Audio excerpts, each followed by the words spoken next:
राधा स्वामी नाम जो गावे सोई तरे, कल कलेश सब नाश, सुख पावे सब दुख हरे। ऐसा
करत बिहारा तहाँ से दर से अटल अटारी अद्भुत राधा स्वामी महल सवारी सूरत हुई अति कर मगनानी पुरुष नामी जाय समानी करो बंदगी राधा स्वामी आगे जिन पर ताप जीव बहु जागे करो बंदगी पिता प्यारे आगे जिन पर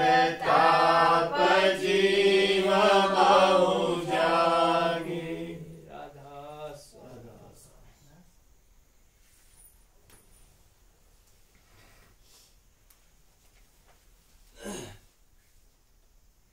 दाम अपने चलो भाई दाम अपने चलो भाई पराए देश क्यों रहना पराए देश क्यों रहना दाम अपने चलो भाई दाम अपने चलो भाई पराए देश क्यों रहना पराए देश क्यों रहना काम अपना करो जाई काम अपना करो जाई पराए काम नहीं फसना पराए काम नहीं फसना नाम गुरु का संभाले चल यही है दाम गठबंधना नाम गुरु का संभाले चल यही है दाम गठबंधना जगत का रंग सब मेला जगत का रंग सब मेला दुलाले मान यह कहना दुलाले मान यह कहना भोग संसार कोई दिन के सहज में त्यागते चलना भोग संसार कोई दिन के सहज में त्यागते चलना शरण सतगुरु कहो दृढ़ कर शरण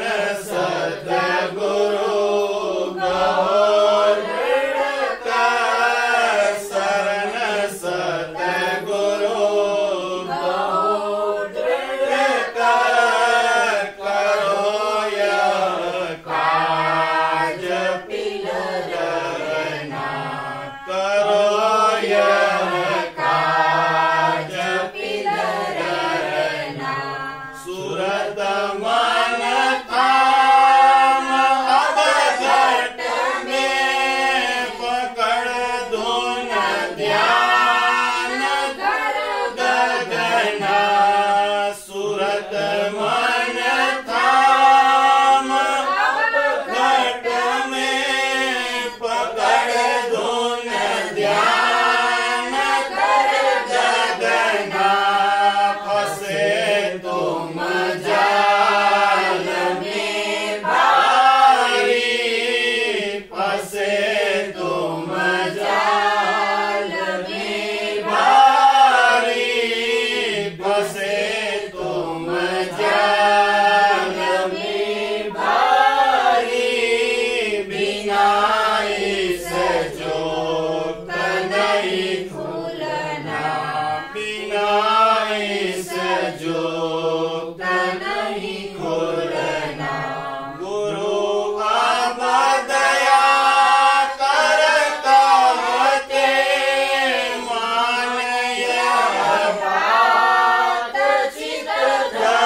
चढ़ जाग शोभाई, सूरत से मान सरनाना, सुन चढ़ जाग शोभाई, सूरत से मान सरनाना, महासुन चौक महासुन चौक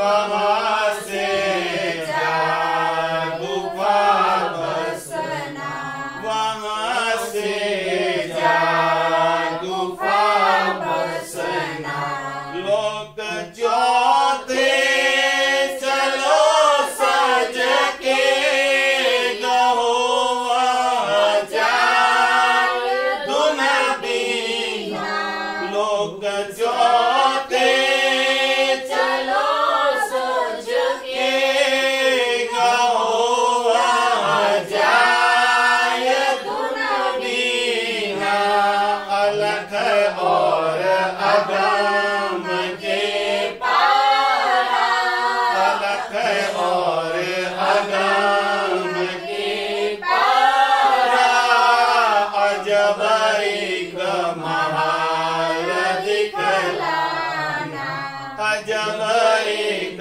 महाल दिखलाना, अजब एक महाल दिखलाना, वही राधा स्वामी से मिलना हुआ मन आज अतिमग्ना, वही राधा स्वामी से मिलना, वही राधा स्वामी से मिलना हुआ मन आज अतिमग्ना, हुआ मन आज अतिमग्ना, दाम अपने चलो भाई, दाम अपने चलो भाई, पराए देश क्यों रहना, पराए देश क्यों रहना।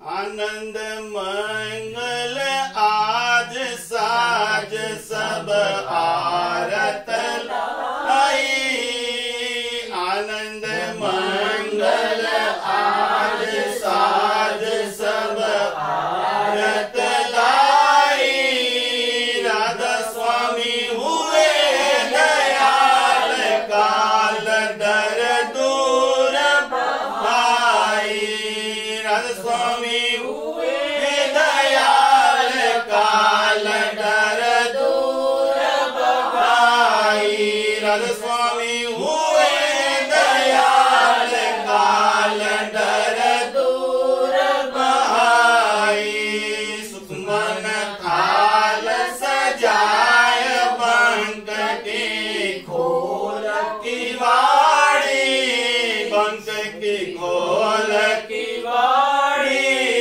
चंद्र कटोरी आन बान की जोत सवारी, चंद्र कटोरी आन बान की जोत सवारी, सुरत निरत की झड़ी अमी का भोग धराई, सुरत निरत की छड़ी अमी का भोग धराई, सिद्ध चंद्रवा तान सेत की तान सुनाई, सिद्ध चंद्रवा तान सेत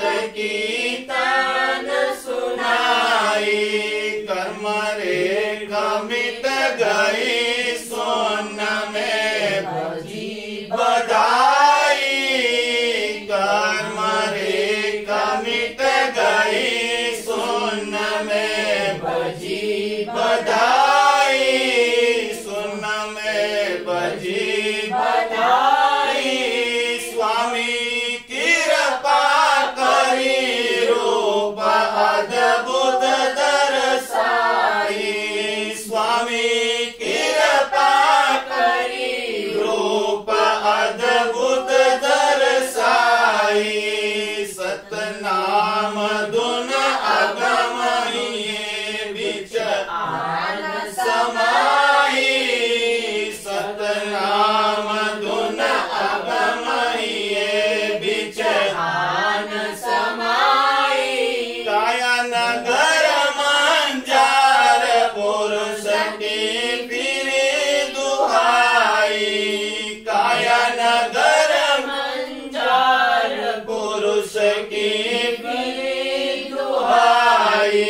छोड़ कुटुंब और तोड़ जगत से पोड़ परम पद पाई, छोड़ कुटुंब और तोड़ जगत से पोड़ परम पद पाई। राधा स्वामी निस दिन रटना लाई, राधा स्वामी निस दिन रटना लाई। प्रेम मगन मन हुआ कहा अब कछु न जाई, प्रेम मगन मन हुआ कहा अब कछु न जाई। सत्संगी मिल आरत गावे तन मन सुख बिसराई, सत्संगी मिल आरत गावे तन मन सुख बिसराई। स्वामी कृपा करी सूरत अबलीन जगाई, स्वामी कृपा करी सूरत अबलीन जगाई, स्वामी कृपा करी सूरत अबलीन जगाई, सूरत अबलीन जगाई।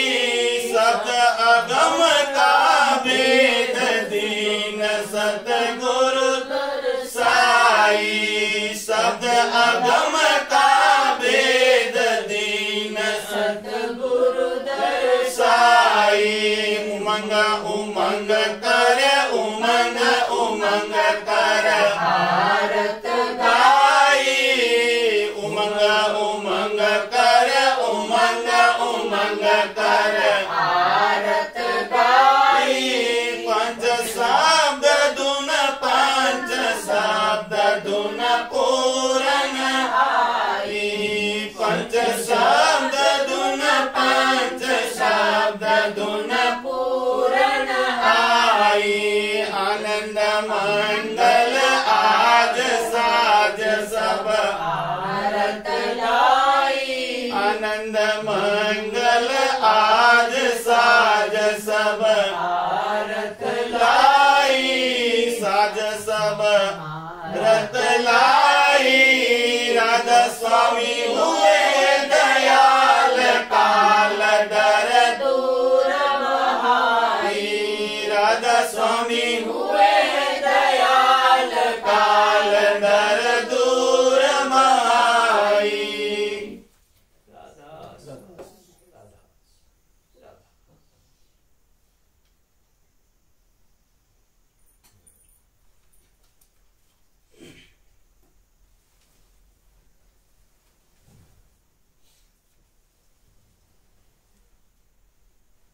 कौन सी पोथी है?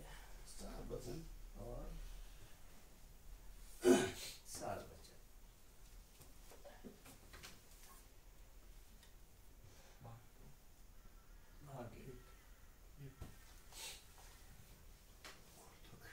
छंद बंद है गुरु जी। नहीं, वार्तिक वार्तिक तो नहीं है।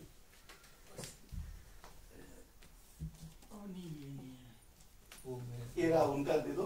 हाँ जी आप ही दे दो। चलो कोई नहीं, आ है जाओ। है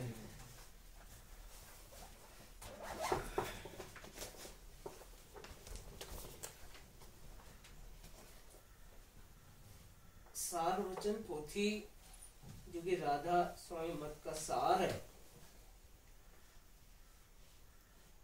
इसका पढ़ने का एक तरीका है। अक्सर क्या होता है, हम जिज्ञासावश कहीं से भी पन्ना खोल लेते हैं, जो वचन अच्छा लगने लगा वहीं से पढ़ना शुरू कर देते हैं।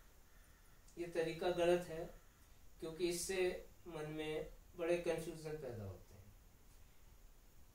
क्योंकि प्रश्न पहले हैं, उसके जवाब बाद में दिए गए हैं, हम जवाब पढ़ लेते हैं और प्रश्न समझ ही नहीं पाते कि किस बात का जवाब है, कंफ्यूज हो जाते हैं। तो सार वचन जो कि राधा स्वामी मत का सार है, उसको समझने के लिए सही तरीके से पढ़ना जरूरी हो जाता है। सार वचन पोथी की शुरुआत दफा 1 से होती है। दफा 1 से 60 तक के 60 वचन जो है भाग 1 में है, जिसमें मालिक ने जगत के कर्म कांड और मिथ्याओं यानी झूठ का पर्दाफाश किया। इस 60 वर्षों बहुत खाल उधेड़ी है हर धर्म की, संप्रदाय की, क्योंकि हर धर्म जिसे हम संसार में धर्म कहते हैं वो काल की व्यवस्था है, और काल की व्यवस्था होने के कारण समय के संग बदलती रहती है, स्थिर नहीं है।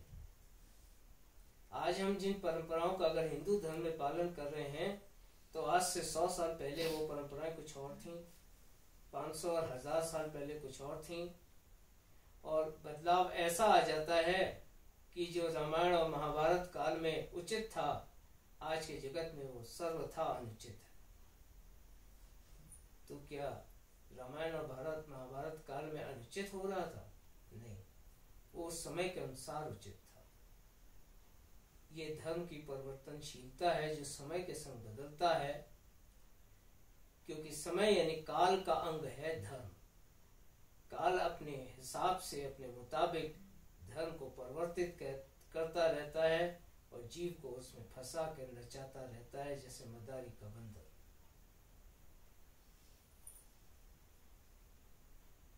राधा स्वामी मत धर्म नहीं है, एक विश्वास है।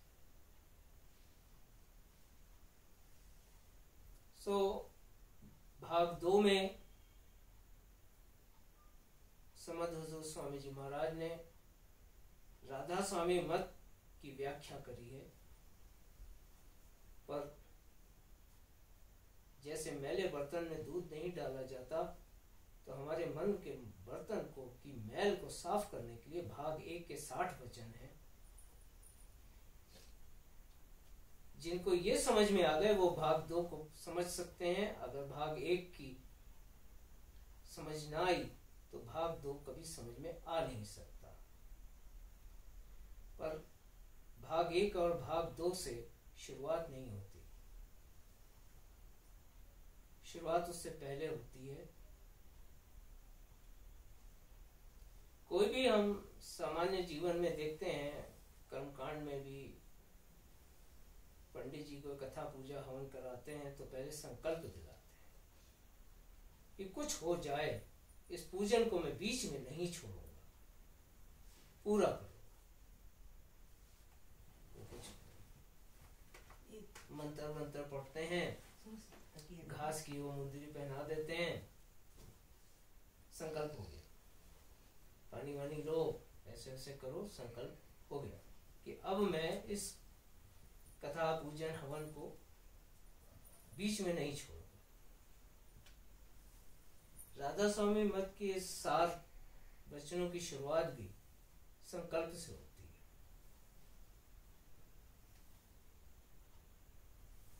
संकल्प क्या? पहला वचन संकल्प, ये जगत नाशवान और उसका हर असबाब नाशवान है, ये संकल्प है। ये उपदेश नहीं है राधा स्वामी मत का, ये संकल्प है। जब हम ये संकल्प ले कि ये जगत नाशमान और उसका हर असबाब नाशमान है, तो राधा स्वामी मत समझ में आएगा, क्योंकि ये मत इस जगत से छुड़ाकर काल के पंजों से हमें ले जाने वाला मत है। अगर ये संकल्प नहीं है कि जगत नाशमान और उसका हर असबाब नाशमान है, तो हम इस जगत को कभी मिथ्या नहीं समझेंगे और सत्य मानकर इसी में खप जाएंगे, दलदल में डूब के दलदल का भाग बन जाएंगे। जिससे हमें छुड़ाने के लिए ये मत और उसकी शिक्षाएं हैं। तो पहला वाक्य, ये जगत नाशमान और उसका हर असबाब नाशमान है, जब हम इसे संकल्प रूप में अपने हृदय में धारण करेंगे तब आगे की बात समझ में आती है, वरना राधा स्वामी मत समझ में नहीं आएगा। लौटने वाले यहीं से लौट जाएं तो बेहतर है, जिन्हें जगत सत्य नजर आता है। दूसरा दफा या पैरा विकल्प है। संकल्प तो ले लिया जगत नाशमान उसका हर असबाब नाशमान, तो क्या करें? आत्महत्या कर लें? नहीं, क्योंकि जाने का उपाय करने के लिए इस जगत में जीना जरूरी है। अगर जिएंगे नहीं तो जाने का उपाय कैसे करें? तो जगत तो नाशमान का संकल्प ले लिया, अब जिए किस आधार पे? ये विकल्प है। इस लाइन के नीचे का दूसरा पैरा, जैसे मालिक फरमाते हैं,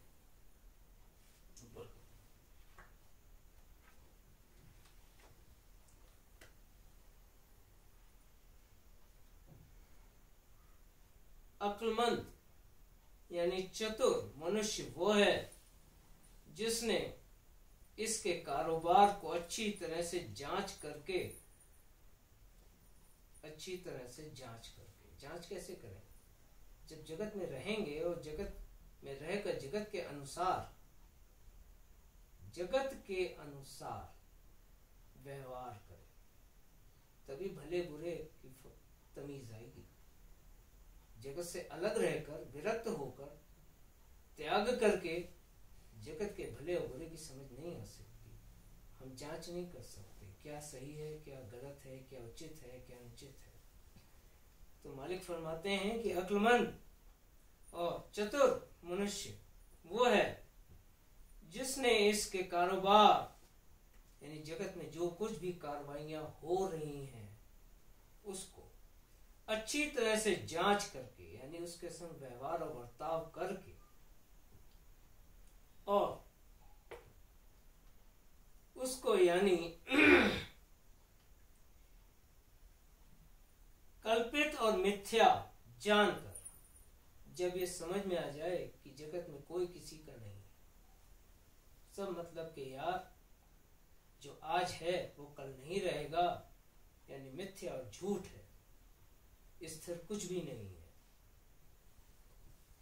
जब इस बात की समझ आ जाती है, कल्पित और मिथ्या जानकर इस मनुष्य शरीर को मालिक कुल का भजन सुमरन करके सुफल किया, सफल नहीं किया,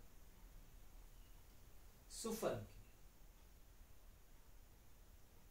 मालिक का भजन और सुमरन करके जगत तो नाशमान, उसका हर असबाब नाशमान, जगत मिथ्या, उसका हर कारोबार मिथ्या, जो आज है वो कल जाता रहेगा। जब ये समझ में आया कि कुछ भी स्थायी नहीं है, तो जो स्थायी कुल का कर्ता और करतार मालिक कुल राधा स्वामी दयाल है, उसकी याद में लगना, खुद को उसके प्रति समर्पित करना, सुमरन याद करना और भजन यानी खुद को उसके प्रति समर्पित कर देना, जिसके हम अंश हैं। जब ये होश आता है तब उसका ये नरदेह जीवन सुफल होता है। सुफल यानी एक भले और उचित परिणाम को प्राप्त होता है। तो भला और उचित परिणाम क्या है कि सूरत निज घर वासा पाए, जहां से गिरकर उतरकर इस जगत के जाल में माया के दलदल में फंसी है उससे छूटे, और इस तरह ये जो 84 जून बदल रही है माया की और जन्म मरण के द्वारा काल के जाल में फंसी है, 84 जून माया की जन्म मरण काल का। इस तरह ये काल और माया के पंजों से छूटकर अपने घर वापस लौट सके। सो यही जीवन की सुफलता है, वरना तो ये 84 के गड्ढे तैयार है।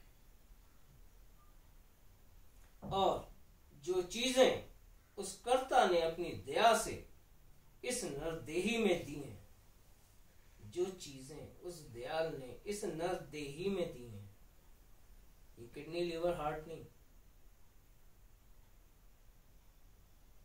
इस नरदेही में हर वो कुव्वत और ताकत जो संपूर्ण रचना के हर मंडल से धार के रूप में जिस एक बिंदु पर एकत्रित हुई है, वही नरदेही या मनुष्य का शरीर है। इसीलिए मनुष्य देह को इस संपूर्ण रचना और ब्रह्मांड का एक छोटा सा मॉडल कहा जाता है, जिसमें सब कुछ विद्यमान है। यही वो चीजें हैं जो उस कर्ता ने अपनी दया से इस नरदेही में दी हैं। उनसे लाभ उठाकर इन कुव्वतों और ताकतों को जगाकर, इन कुव्वतों और ताकतों को जगाकर, यानी कि देह के 6 चक्र, ब्रह्मांड के 6 कमल और सत्य देश के 6 पद्म, इन ताकतों को जगाकर जौहर बेबहा यानी तत्व वस्तु अनमोल जो कि सूरत है, इसका कोई मोल नहीं, इसे आंका ही नहीं जा सकता, क्योंकि ये मालिक का अंश है, यानी जीवात्मा है। यहां बिल्कुल कंफ्यूज नहीं होना है। बात सूरत और जीवात्मा क्या एक है? यही कंफ्यूजन क्रिएट करता है हमारा दिमाग, क्योंकि मालिक कह रहे हैं कि तत्व वस्तु अनमोल जो कि सूरत यानी जीवात्मा है। इसका अर्थ यह है कि जिसे हम जीवात्मा समझते हैं, उसके भीतर सूरत अंग विद्यमान है, और सूरत की ताकत से ही जीव और उसकी आत्मा है। अगर सूरत ना हो तो ना आत्मा और ना जीव। यह है इसका अर्थ। तो उसको स्थान असली पर पहुंचाया, स्थान असली जहां से सूरत उतर कर आई है, इस देह नर्द में जो वो जौहर बेबहा यानी वो कुव्वतें और ताकतें मालिक ने बख्शी हैं, उनको जगाकर सूरत अंग को उसके निज स्थान यानी सत्य देश में पहुंचाया। वही जीवन सुफल है, यानी अच्छे परिणाम को प्राप्त करने वाला है। और जिसने ऐसा नहीं किया तो उसका फल उसे इस जगत में 84 और जन्म मरण के चक्र में भुगतना ही पड़ेगा, तब तक जब तक कि वो अपने भीतर की उन ताकतों को जगाकर निज घर वापस ना पहुंच जाए। ये राधा स्वामी मत का संदेश नहीं है, ये विकल्प है, जिसके बिना ना कोई रास्ता है ना कोई चारा है, वरना तो कर्म फल इस जगत में भोगना ही पड़ेगा। ये जीवन की मनुष्य जन्म की सुफलता है, और मनुष्य का जन्म हमें वही अवसर देता है कि सूरत घर वापस लौट सके। जे कर्म कमा के किसी जून में गिर गई तो ये अवसर भी हाथ से जाता रहा। तो अगर यह संकल्प दृढ़ है कि जगत नाशमान है और असबाब नाशमान है, तो इस नाशमानता में जीने का विकल्प ये है कि इस नाशमान जगत में किस आधार पर जीवन को जीना चाहिए, ताकि उसका परिणाम सुफल हो। सफलता तो काल माया जगत में बहुत देते हैं, पर सुफलता नहीं दे सकते। पर जिसने जीवन को सुफल किया, यानी मालिक की याद भजन और सुमरन में हर काम में मालिक को मुख्य रख कर जगत में कारोबार और यानी कार्रवाई करी, अपने कर्तव्य और दायित्वों का पालन किया, उसका जीवन भी सफल और अंतर में सुफल। ये विकल्प है। अगर ये संकल्प दृढ़ है और ये विकल्प स्वीकार है तो शुरू होती है दफा 1। यहाँ से राधा स्वामी मत का संदेश भाग 1, राधा स्वामी मत का उपदेश भाग 2। तो इस धारणा को दृढ़ करते हुए जब हम सार वचन को समझने का प्रयास करते हैं तो हमारे सामने हमारी कुल रचना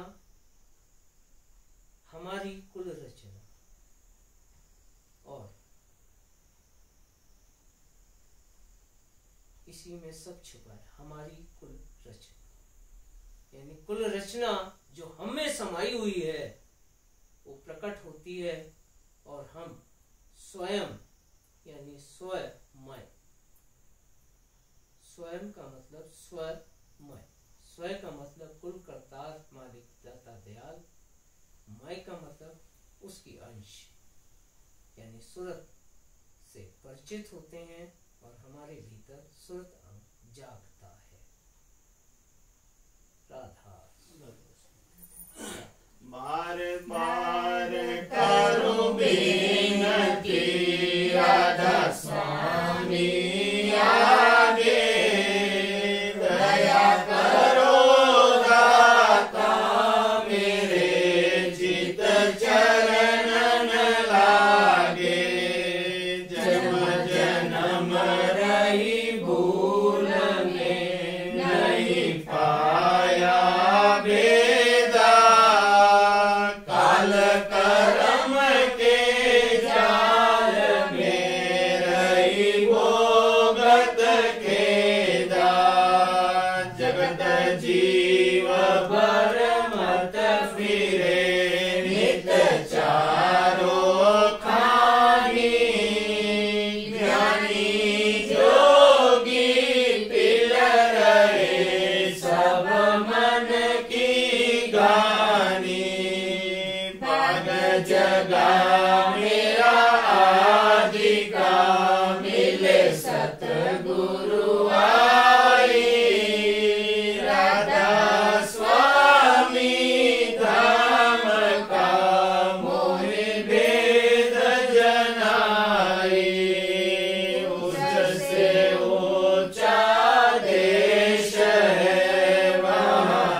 चले